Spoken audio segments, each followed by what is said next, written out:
Welcome back to another episode of Your Footy Intake.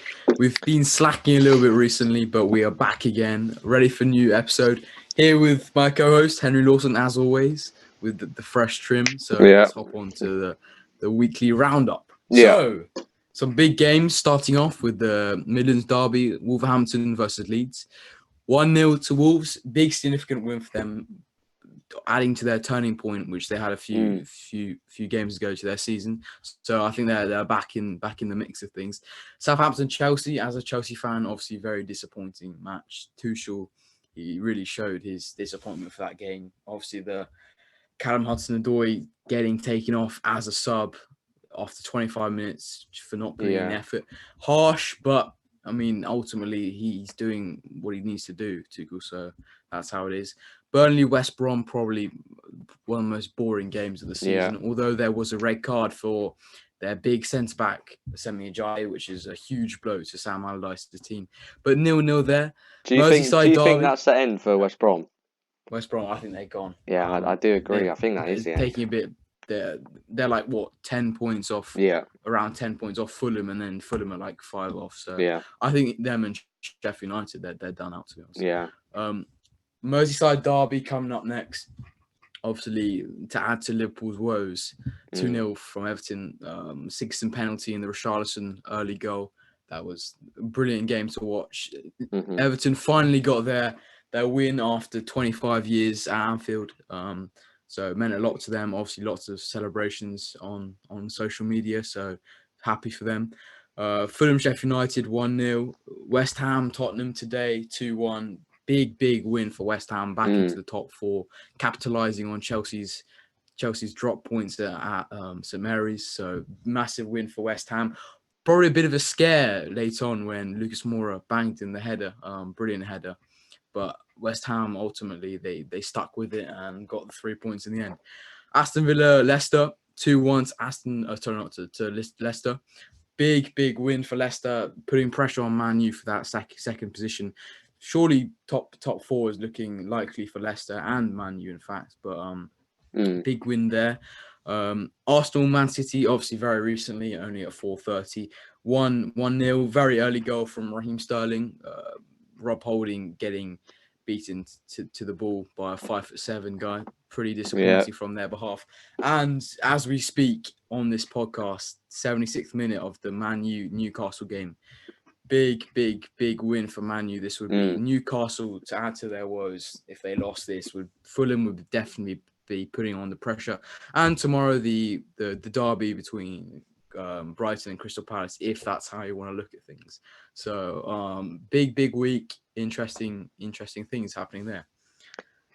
Yeah, so I was just wondering, what of course, so that's a good result for West Ham, obviously. So where do you kind of stand with that? Because I think personally, I mean, they have got some quality in the squad, and I think what's their kind of driving factor is their determination. That they're a good London club. They've got a huge fan base, popular fan base, diehard fan base. I think that kind of translates. Obviously, there's no crowd at the moment, but I think their kind of, not desperation, but their desire to kind of prove themselves as a team to their fans, who are extremely loyal, is their main driving factor. And I think that's where their results have been coming in, because you've got that, plus you've got Souček, Kufal, obviously got Declan Rice. Antonio's been good as well. You've got some really good players in that team. Issa Diop's been great. And so I think that, combined with their determination, has made them really quite good. But I'm wondering, do you think they'll be able to hold that position or not? Well, obviously they are in the top 4 at the moment with some good run of games, but they are West Ham at the end of the day. You've got to think some sort of injury could bring this to a halt. Obviously, only recently Angelo Ogbonna was their only real injury to their squad. Whereas all the other teams, they've got a lot more injuries. So you think a crucial injury is inevitable, maybe like the likes of Jared Bowen, Antonio, one of Kufal, Souček, one of those that could completely turn the season around. But that's not to take anything away from West Ham, obviously, with the introduction of Jesse Lingard coming in on loan from Man U. And it's undeniable he has had a big impact on the side, and David Moyes has obviously put his trust into him, and he's performing. Already scored 3 goals, Yeah, more than a lot of the centre mids have all season, and he's only played 3 games. yeah, So it's big for West Ham. Whether they can hold on to that fourth position, it's going to be tough. They've got a lot of yeah, pressure on them. You've got to think Everton, Liverpool, Chelsea, they're all going to be hunting that position down. I think it is between those four for that fourth position. So yeah, West Ham, absolutely. they can't get complacent. They've just got to keep on fighting ultimately.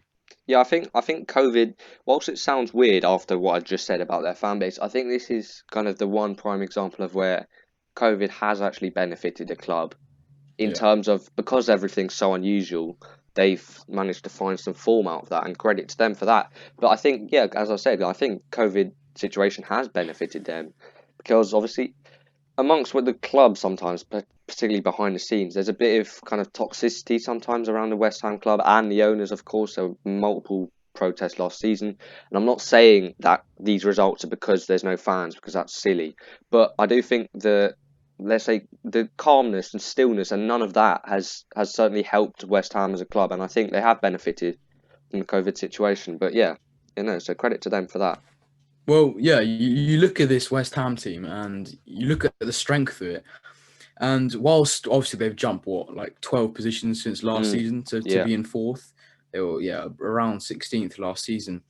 You got to look at the team and you Yeah. can sort of see where it's come from. Mhm. They're looking very strong with As a their unit, players, yeah. but I was certainly expecting them to be more mid-table this season. Yeah, definitely. But mid-table is a big scrap at the moment. Obviously, it's Oh not yeah, very high stakes, but so yeah, we can have a look at the table right now. yeah, sure. So mid-table, we sort of class as between like ninth and Yeah, maybe 12th or 13th. That is yeah, ultimately the mid-table because you could argue Aston Villa would be still seeking those Europa League positions. yeah, So we got some unlikely names in there. We got Tottenham, we got Arsenal, Wolves. Wolves probably more expected as they've been overperforming in the last seasons. Leeds obviously done massive things this season. yeah, People were expecting them not to be in the relegation, but I'm sure no one was expecting them to do this well. But there we go. We've got Leeds in 12th and then Southampton in 13th. Obviously, Southampton not been performing at all recently. You can see there four losses in the last yeah, five with that draw at Chelsea yesterday. People were sort of seeing when they beat that Liverpool side, sort of the beginning of the Liverpool downfall. Obviously, German yeah, coach against German coach, you could see his emotion and his yeah, and a lot. celebrations. Southampton, obviously top of the table at one stage earlier on the season. Mm. They've been sort of disappointing recently. What would you say about that? Yeah, I do agree. I think they've had obviously many highs and lows, and to be honest, I think it's not even Danny Ings. I was going to say it was Danny Ings, to be honest, that has been kind of.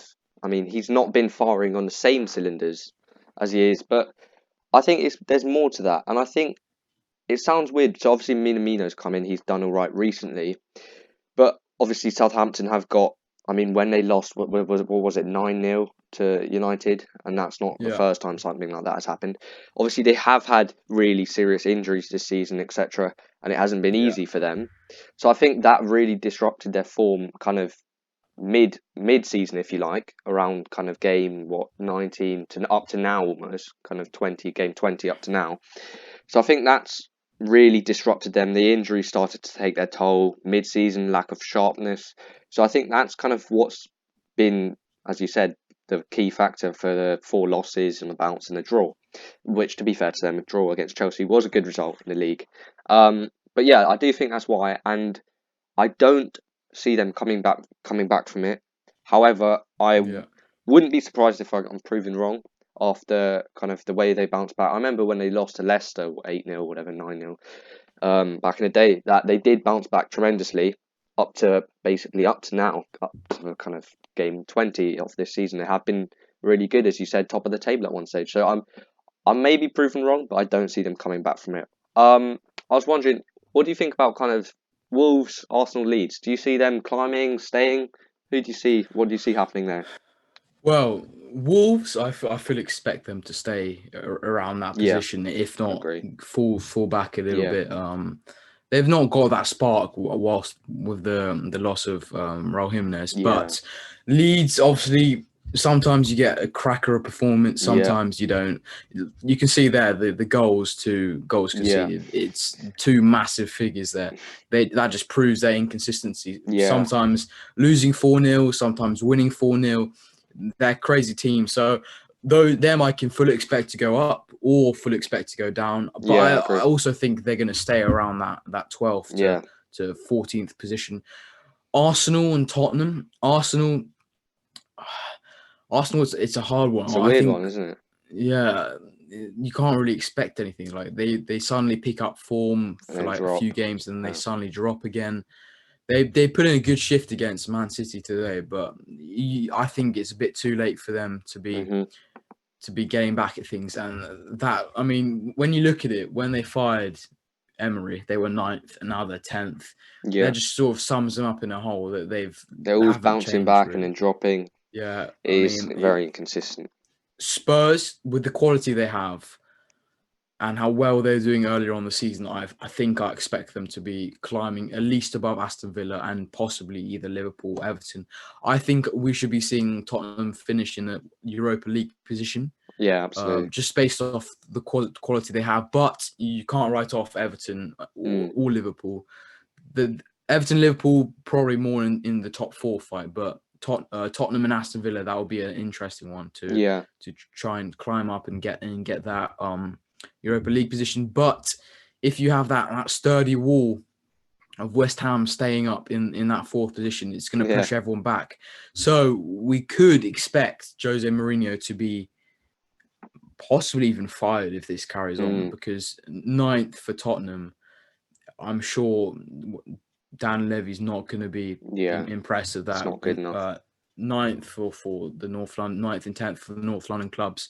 It's pretty disappointing. But Yeah, on the other side of the spectrum, in the relegation battle, obviously a match between Fulham and Sheffield United, which on paper doesn't look the most appealing of matches to tune into, but it certainly was one of the most significant matches of the season. You obviously 1-0, yeah, big result for Fulham yesterday, fully deserved, in my opinion. That one goal by Lookman, bit shabby defending, but that's not put behind us the significance of this win. It puts them right back into pretty close. Yeah, in the mix with Newcastle to get out of that position. And if Fulham can stay up with the exciting football that they play, I fully expect yeah, them to do a sort of Aston Villa thing next season where yeah, they hundred get some percent. money for staying in the Premier League. They already have some very bright talent in that team. If they can secure Lookman permanently, then I fully expect them to be back in the mix of things. Sheffield United, on the other hand, I think that is it for them. Yeah, Because yeah, not only are they fighting Newcastle to get that position, they're also fighting Fulham, who have yeah, pushed even further ahead now. So I think they've just got to accept they're going to be in the Championship yeah. next season. I mean, it must be So, pretty hard for them to take because you're playing for almost, I would say, playing for no purpose at that point, right? They're kind exactly. of, I mean, as you said, fighting Newcastle, they're 14 points off and there's no hope. It's not like there's any light. There's no light at the end of this tunnel. Yeah. This is the end for them. And I do feel for them because they are playing for no purpose. But that kind of leads me on to a point that is, so I think your point about Fulham's really interesting because you tend to see with some clubs from the Championship, they come up, completely outperform themselves in the first season. For example, Yeah. Sheffield United, right?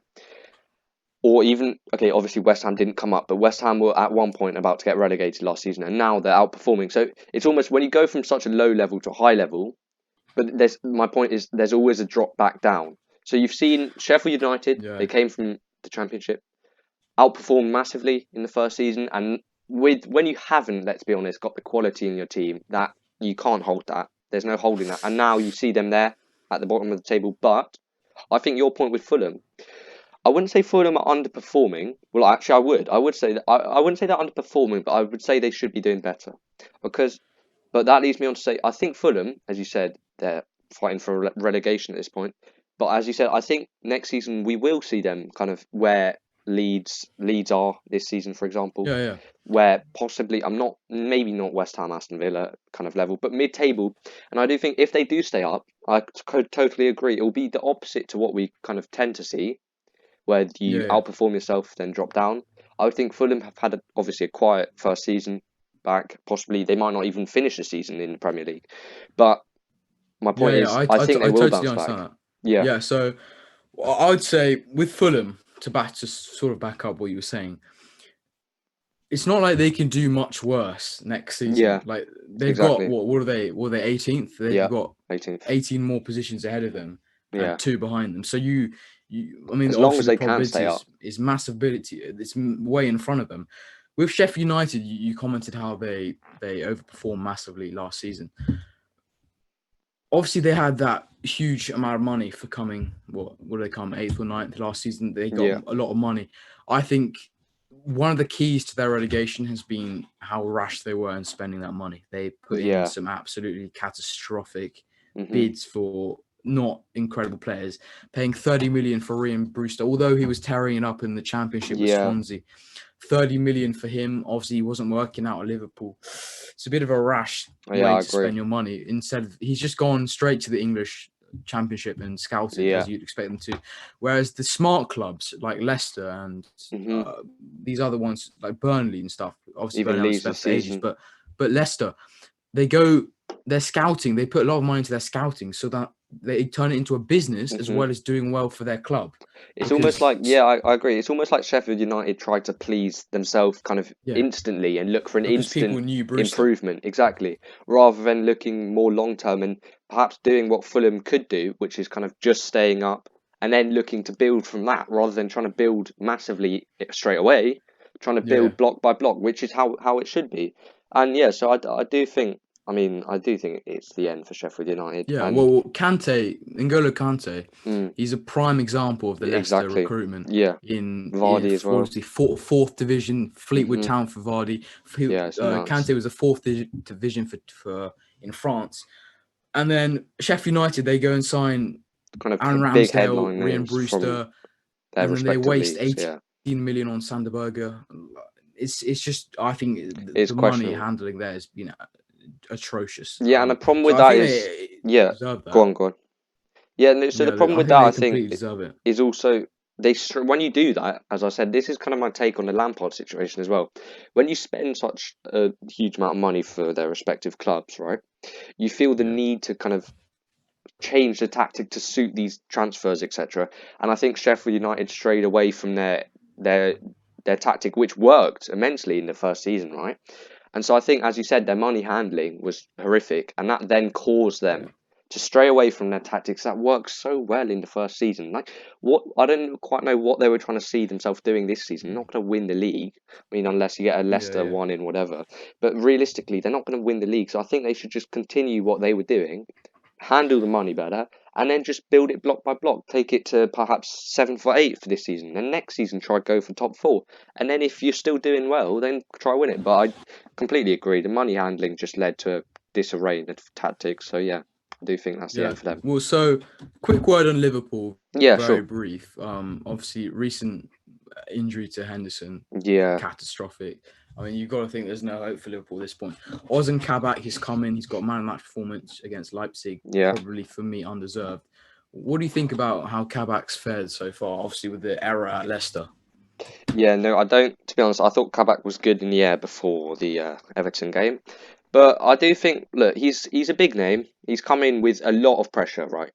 We need to accept that he's come in with a huge role. He didn't start. So he came in. I think he was not even benched. I think the first game he arrived, he was just about arriving, doing completing the medical, etc., whatever. And then the first game back, he was properly ready. He was benched, right? And then he's come in. It's almost as if Klopp tried to give them kind of a blanket, a welcome, a bit of protection, and then just chucked him in. It's like giving someone kind of like a diving board, but then Yeah, but forcing he's them to been jump signed to off. do that ultimately. Yeah, and there is a lot of pressure on him. There has been a lot of pressure on him, but the fact is, at the end of the day, recently he hasn't performed. I mean, against Leipzig he was okay, as you said. I don't think he Yeah, deserved it either, but against Everton that's not good enough, and there's no other way about it, to be honest. But I do think Liverpool, the injuries again, are taking their toll. mid-season sharpness is lacking. It is taking its toll, 100%. What do you think? And on that note, time to wrap things up. It's Yeah. been your Footy Intake podcast. Thank you, my co-host Henry Lawson. Thank you Cheers. for joining me as Thank you, always. guys. Make sure to like and subscribe and show your love in the comments what you think. Maybe you disagree, maybe you agree. Yeah. Just tell us what you 100%. think, and we'll be looking forward to seeing you next time. Cheers, guys. Cheers.